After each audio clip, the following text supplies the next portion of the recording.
Your lease expires in 6 months, and given your wife's behavior tonight, I'm thinking the new rate should reflect current market values.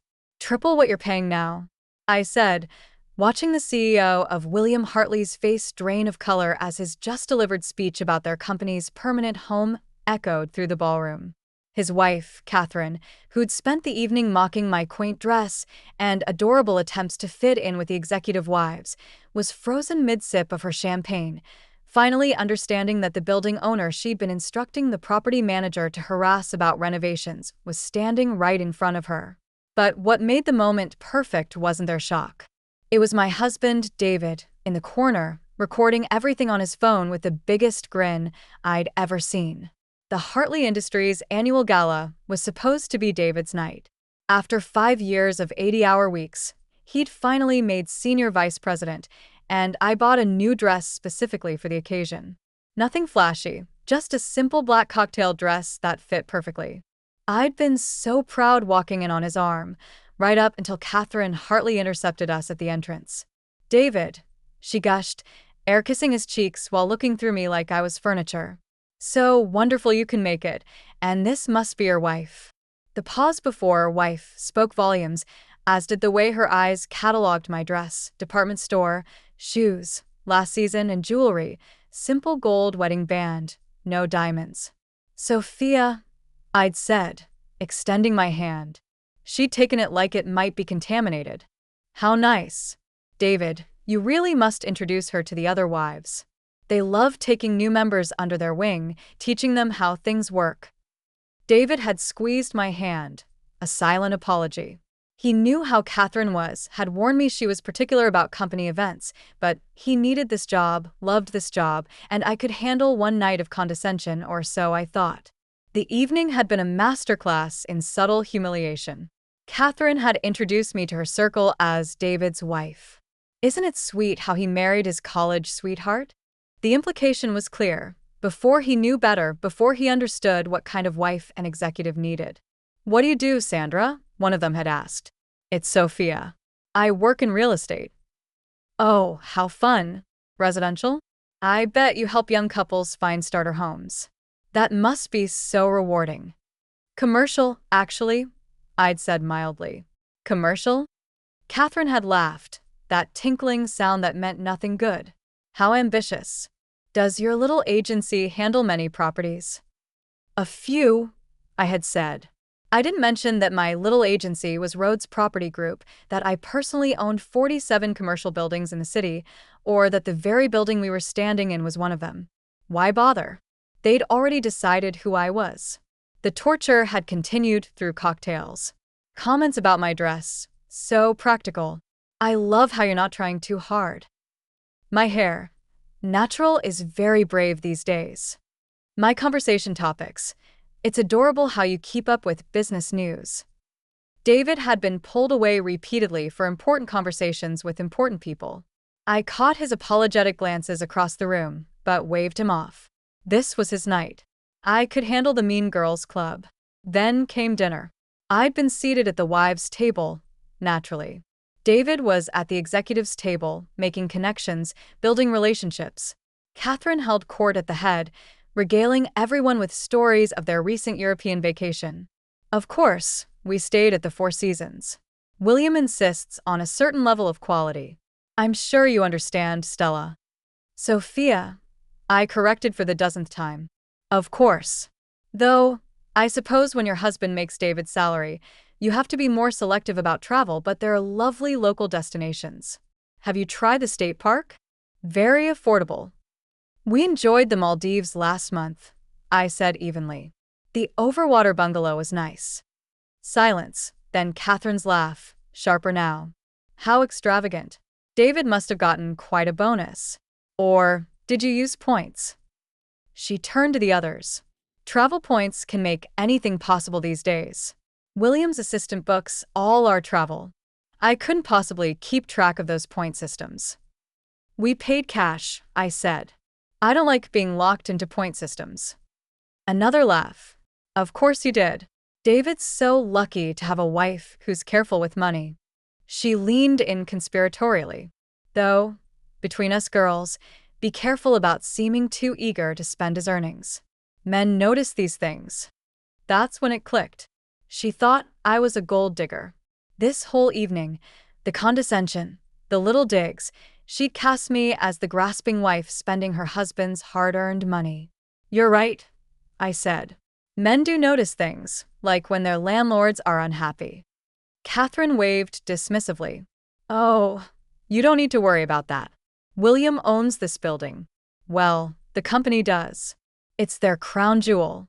Prestigious address. Perfect location. He was just telling me how they'll never have to move again. I smiled.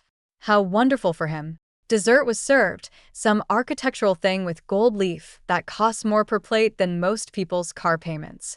Catherine continued her performance, oscillating between barely veiled insults and patronizing advice. Sophia, dear, can I give you a little guidance? I know it must be overwhelming, these events. The other executives' wives and I were talking, and we want you to know it's okay if you feel out of place. Not everyone is built for this world, but with some effort, you could learn to fit in better. That's very kind, I said. For instance, that dress. It's sweet. Very department store. But at these events, people notice brands. It reflects on David. You understand? I could introduce you to my personal shopper. She works miracles, even on a budget. I'll consider it. And conversation skills are so important. You tend to be rather quiet. Men like William need wives who can work a room, who understand the game. But don't worry, it can be learned. I wasn't always this polished either. I doubted that. Catherine had been born polished, born knowing exactly which fork to use, which designer to wear, and how to make other women feel small with a smile. Thank you for the advice, I said. Oh, one more thing. She touched my arm, false concern radiating from every pore. I overheard you mentioning commercial real estate earlier. A word of caution, don't oversell yourself. The men here deal with real players, major firms. It's embarrassing when wives pretend to understand their husband's world. Just be yourself. David married you for who you are, not who you're trying to be. The lights dimmed for speeches. I watched William Hartley take the stage, puffing up with self-importance. He talked about the company's growth, their new initiatives, their permanent home in this prestigious building. Hartley Industries isn't just renting space, he declared. We're investing in our future. This building represents our commitment to excellence, our permanent place in the business landscape. We're here to stay. The applause was thunderous. Catherine preened like a peacock, accepting congratulations on her husband's success. That's when I stood. Excuse me, I called out, my voice carrying across the ballroom. Mr. Hartley. Heads turned. William looked annoyed at the interruption. Yes. I wanted to congratulate you on your commitment to the building. As the owner, I'm always pleased to hear tenants are happy. The silence was deafening. I'm sorry, William said slowly. The owner? Sophia Rhodes, Rhodes Property Group. We've never met formally. I prefer to let my property managers handle day-to-day operations. But since you're so committed to staying, perhaps we should discuss your lease renewal. Catherine's voice cut through the silence. That's impossible. I turned to her. Which part?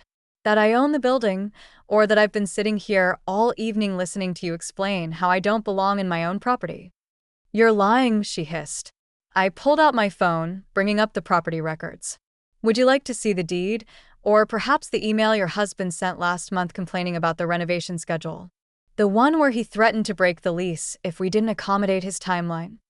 David had appeared at my elbow, no longer recording, but standing solidly beside me. Sophia. William's voice had lost all its pomposity. I had no idea. Of course you didn't. Your wife made it very clear tonight that I'm too insignificant to matter. Just a little housewife playing at business, married to one of your SVPs for his money. I never. Catherine started. Cute dress, having a husband who buys you things, I quoted. Be careful about seeming too eager to spend his earnings. Don't oversell yourself. Should I continue? The other executives were pulling out phones, no doubt Googling Rhodes Property Group. The whispers started immediately. 47 properties, net worth in the hundreds of millions, one of the city's largest commercial landlords. This is a misunderstanding, William said desperately. Catherine didn't mean. She meant every word, just like she meant it when she called my agency little. When she suggested I vacation at the state park because I couldn't afford better. When she offered to teach me to fit in. I smiled at Catherine. Thank you for that. By the way, you've taught me exactly what kind of tenants I don't want in my buildings. You can't evict us over a social slight, William blustered. Evict you? No, but your lease is up for renewal in 6 months. Based on how things have gone tonight, I'll be adjusting to the market rate. You're paying $30 per square foot, a carryover from the last owner. Current market is $90. That's triple. It is. But as your wife pointed out earlier, quality has a price. And William, you've always demanded a certain level of quality, haven't you? Catherine grabbed his arm. William, do something. What would you like him to do? I asked. Show respect? Too late. Apologize? Doesn't mean much. Acknowledge that the person he's dismissed all evening actually owns the building? That's happening now. This is unfair. This is business, the same business you keep telling me I don't understand. David finally spoke.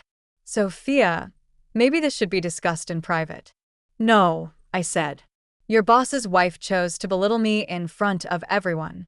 The correction will happen in front of everyone, too. I turned back to William. Here's the outcome. You'll keep your current rate for the remainder of the lease. After 6 months, you'll move out. I already have tenants lined up who are prepared to pay market value and who know how to treat a landlord professionally. Please, William's voice cracked. We've invested millions tailoring the space. Our operations are built around this location. Investments you made in my building. I reminded him. Per your lease, any improvements stay when you go. The next tenants will be thrilled to use the executive conference room you installed. David, William turned desperately to my husband. Talk to your wife. Make her reconsider. David smiled. With respect, sir, I don't control my wife, and frankly, she's the expert here. I just work for you. Not for much longer if she follows through with this. Are you threatening his job over a lease negotiation? I asked calmly. The room fell silent. Because that would be a serious matter for a labor review. William paled. No, that's not what I meant. Good. Then we're clear. I picked up my purse. David, I think we're done here. One more thing, he said. He grabbed 2 glasses of champagne, handed me one, and raised his voice so the whole ballroom could hear. To my wife, Sophia Rhodes, who owns this building and 46 more. Built a real estate empire from the ground up and showed more composure tonight than anyone else in this room. He drank, set his glass on Catherine's table, and offered me his arm. We walked out in silence. In the car, David burst into laughter. Did you see Catherine's face when you revealed you owned the building? I thought she was going to faint. Are you okay? I asked. Your job. We'll be fine. And if not, I'll find another. Honestly, I'd rather join you. Rhodes Property Group needs a CFO, doesn't it? David, I'm serious. You built an empire while I was playing office politics. Why stay at Hartley Industries when I could build with you instead? I'd leave Hartley in a heartbeat. I'm done pretending you're just a hostess. I want to be part of your company, not downplay it at parties. What about your career? You just made SVP. SVP at a company that's about to lose its headquarters. Besides, Rhodes Property Group looks better on a resume. Real growth ahead. You're serious? Completely. Unless you don't want to work with me. Are you kidding? You're the only person I trust with the books. I kissed him. CFO of Rhodes Property Group, with equity and a car. Tough negotiator. You have no idea. We drove home, talking about the future. Behind us, Hartley Industries Gala had collapsed into chaos. Tomorrow, William would scramble to recover. Catherine would be reckoning with her mistake. But tonight was ours. Next event, David said as we pulled into the driveway. You wear whatever designer you like, and everyone will know exactly who you are. Actually, I said, I might wear this dress again. Turns out it's very effective. He laughed. Catherine Hartley, undone by department store fashion. No, I corrected, undone by underestimating the wrong woman. Inside, I poured us wine while David pulled up the Rhodes Property Group building portfolio on his laptop. Show me everything, he said. Every property, every tenant, every opportunity. If I'm going to be your CFO, I need to know what we're building. I teased. Partnership. You handle the real estate. I handle the numbers. We both handle the future. I showed him everything, the properties, the plans, the potential. No more hiding, no more downplaying, no more pretending to be less than I was. Catherine Hartley had been right about one thing. Men do notice things, and my husband had noticed that his wife was extraordinary. It just took his boss's wife insulting me in my own building for everyone else to notice, too. 6 months later, Hartley Industries moved to a suburban office park. Triple the rent would have been a bargain compared to what they ended up paying. William retired early. Catherine deleted her social media after the story went viral. And David? He's the best CFO Rhodes Property Group ever had. We work from the top floor of the building Hartley Industries vacated, the one with the executive conference room they so kindly renovated for us. Sometimes the best revenge isn't served cold. Sometimes it's served at exactly market rate, with a lease agreement that reflects current values, $90 per square foot, non-negotiable.